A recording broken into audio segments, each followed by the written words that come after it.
The 2016 Porsche Cayenne. Now, this is the Porsche model that Porsche purists and enthusiasts really don't like, but yet they have to be thankful for it, and I'm going to tell you why in this latest episode of Carbuzz Unboxing Reviews.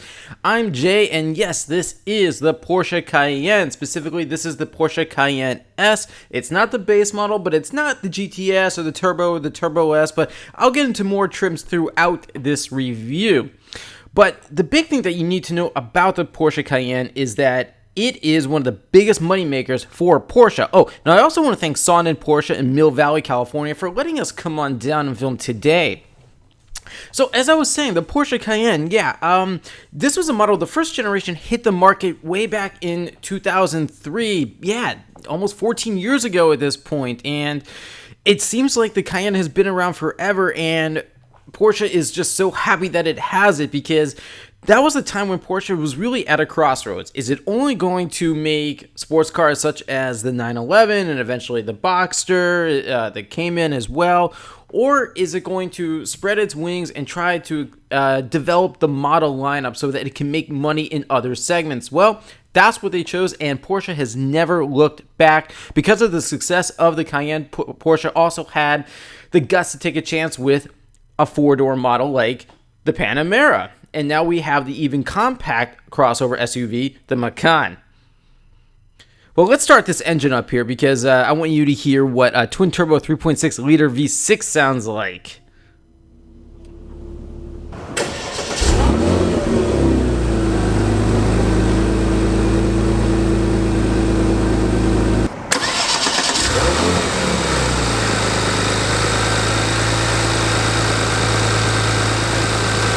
Oh, right, like I said, twin-turbo 3.6-liter V6, total of 420 horsepower at 6,000 RPM and 406 pound-feet of torque, available from 1,350 to 4,500 RPM. Now, this is paired to an 8-speed Tiptronic S transmission. It sends power to all four wheels. Now, for 2016, and I assume for 2017, there is not going to be a diesel Cayenne model available.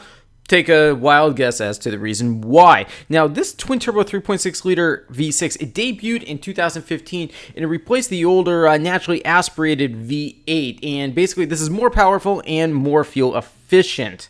And I'll get to more engines and fuel efficiency and performance in just a few more minutes here as well. But look at this exterior here. Now, they call this Meteor Gray Metallic. It costs an extra $790. You have these 20-inch RS Spider design wheels. Those cost an extra $1,170. 19-inch wheels come standard.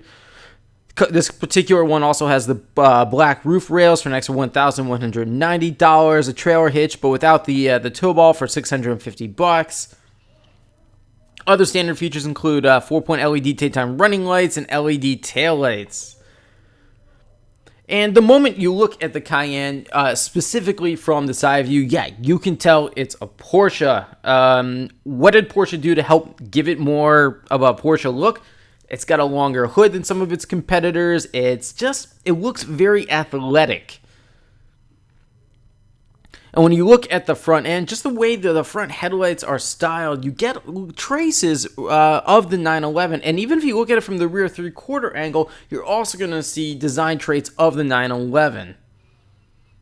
And the overall exterior design, I really like it. Now, again, this is the second generation model, and it came out in 2011, and believe it or not, it was refreshed for 2015. So just in a couple more years, we're going to receive the completely redesigned third generation Cayenne. But man, I'll tell you, the second generation here is aged incredibly well. It still looks modern. I don't think it's any really dated at all whatsoever.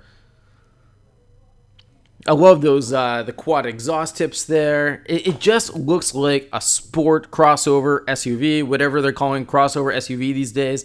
And this is officially classified as a mid-size luxury crossover. In fact, the Cayenne, it was the first V8 engine model built by Porsche since the 928 was dropped back in 1995. And it was also Porsche's first non-sports car and first model with 4 doors. Again, this came out before the Panamera sedan. And since then, the Cayenne has become Porsche's top seller.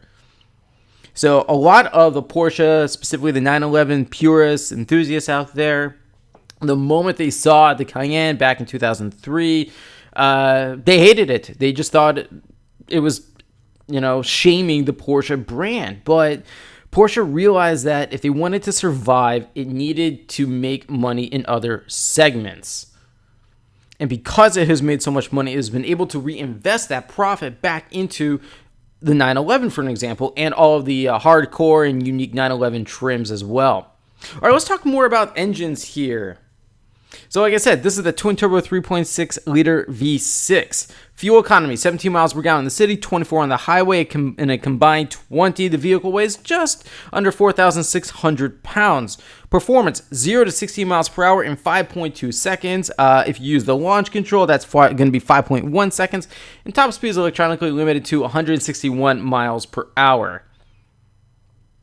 Now, if you wanted to tow a trailer, for an example, it has a 1,653 pound towing capacity. Ground clearance is 8.5 inches and 10.6 inches with the air suspension. So even though this has all-wheel drive, I really don't think it's that great of an off-roader. But let's talk more about this interior here. Now, this is an upgraded interior. It is the saddle brown Luxor beige. It costs an extra $4,085. And if you go to build any Porsche model, specifically the Cayenne, since we're doing a review of that today, you can just personalize the heck out of it. You can do Alcantara, aluminum trim, tons of colors of leather trims and different upgraded materials of leather, and it can get really expensive. So even spending $4,000 for this leather interior package is really about average within the Cayenne range. So the rear seats. So, okay, this is only a 5-seater. There is no third row option available. There's just simply not enough space. I think the second row bench here, it is definitely comfortable without question, but compared to some of the fresh competition that's been hitting the market lately, it is a little tight back here for sure. 2 adults will be very comfortable, but 3 will, without question, be a squeeze.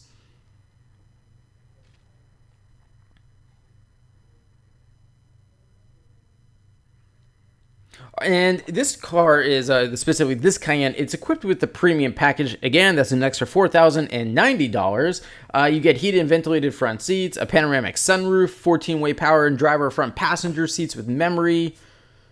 This one is also equipped with the infotainment package for an extra $1,990. What do you get? Porsche online services, a Bose surround sound system, Sirius XM satellite radio, park assist front and rear with a reversing camera. There's also the Comfort Light package with memory package as well.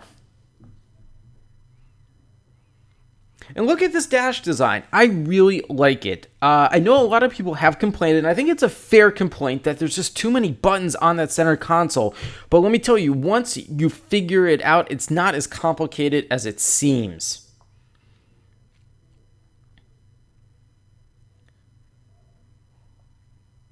And from the driver's seat, it just looks sporty. Now, you compare this dash design and the steering wheel design to some of the competition, specifically Mercedes-Benz, BMW, and Porsche makes it an extra point of making you know you're in a Porsche. Everywhere you go, look at those handles right there that you can grab right on the center console. I just think they're really cool.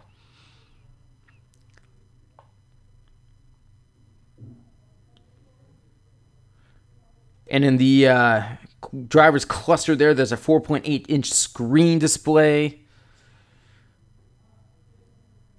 Notice the paddle shifters there as well. Okay, so this is the 7-inch touch screen that controls the Porsche communication management infotainment system. I like this system here. It's not bad, but again, compared to, let's say, iDrive 5.0 in the latest BMWs, this system is definitely showing its age, no question about it. Does it work very well? Yes. Could it be better compared to, again, the competition? Absolutely, no question about it. Again, even though this car was refreshed for 2015, I believe in 2017 a few more updates are coming as well. Porsche is, updating progressively throughout this car's life cycle. I do think it's time for a completely new system or quite a big update to this one.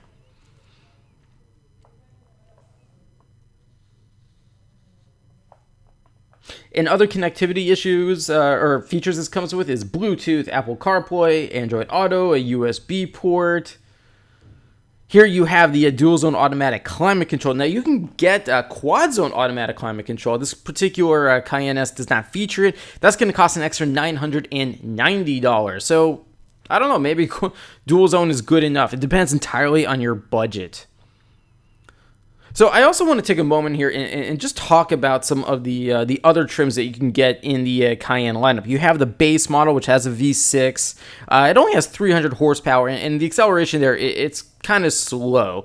Then you move up to the GTS. Now, that has the same twin-turbo V6 as this one, but instead of 420 horsepower, it has 440 horsepower, and also a torque increase to 445 pound-feet instead of 406 pound-feet. Then you have the Cayenne Turbo.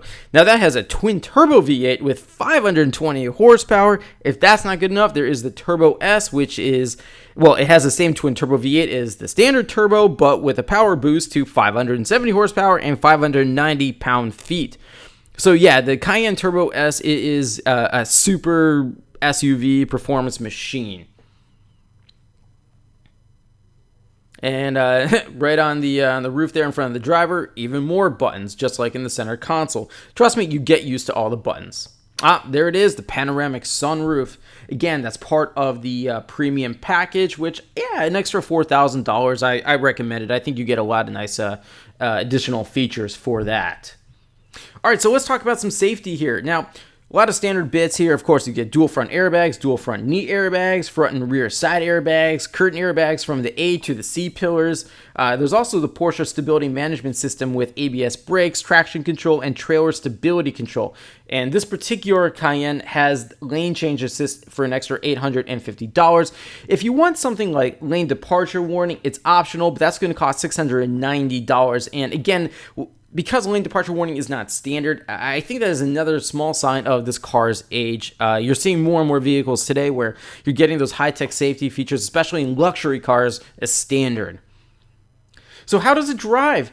Well, let me tell you this, the ride quality, it's excellent. The Cayenne truly does have a sporty feel, but this one is not as aggressive as the Turbo or Turbo S models, which might satisfy some people and, well, not satisfy others.